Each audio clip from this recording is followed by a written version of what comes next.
On vit difficilement avec cette maladie parce que, alors certaines sont violentées par ces douleurs pendant la période des règles, mais souvent malheureusement en dehors, ce qui est mon cas. Donc ça laisse assez peu de répit.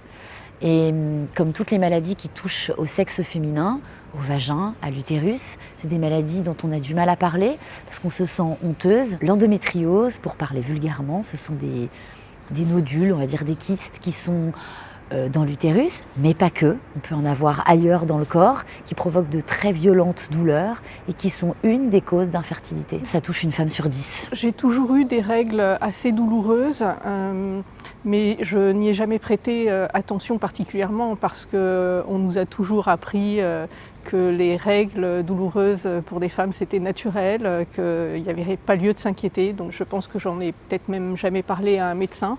C'est un tort, très certainement. Jusqu'au jour où j'ai eu des douleurs tellement fortes et tellement violentes que j'ai dû être hospitalisée en urgence et c'est là qu'un diagnostic a été posé, donc à l'âge de 29 ans. Alors malheureusement, moi j'ai été diagnostiquée à l'âge de 40 ans, donc trop tard, puisqu'il a fallu que je me fasse opérer, que je subisse une hystérectomie dans les 3 semaines qui ont suivi.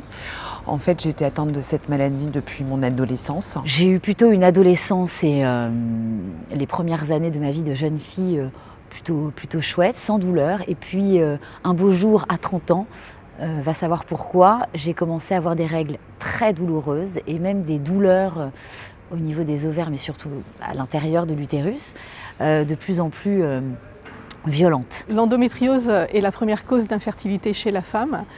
Ceci dit, ce n'est pas parce qu'on a une endométriose qu'on est fatalement infertile. 40% des cas des femmes sont infertiles, mais il reste quand même 60% des cas, heureusement, qui n'ont aucune difficulté à avoir un enfant. Les symptômes de l'endométriose, il y en a plusieurs. Aujourd'hui, il y a d'abord les douleurs physiques qui peuvent effectivement se baser sur le bas du ventre, dans les jambes, dans le dos, des douleurs chroniques et une fatigue chronique. Il faut savoir qu'une femme qui est atteinte d'endométriose est beaucoup plus fatiguée qu'une femme normale, elle va faire du sport, elle ne va pas récupérer de la même façon. La plupart d'entre nous, on perd beaucoup de sang.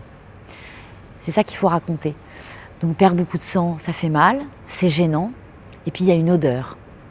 Moi je sais que ce qui me gêne le plus, c'est peut-être cette odeur que j'ai l'impression de traîner partout où je vais.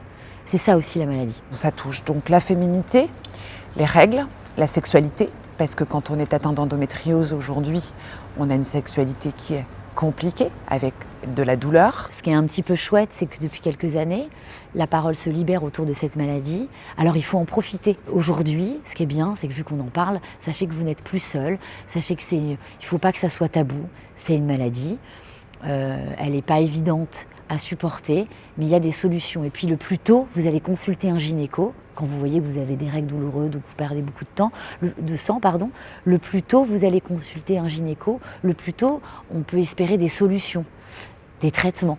Et puis aussi, le plus tôt vous pouvez en discuter et désacraliser un peu cette douleur et cette saloperie de maladie.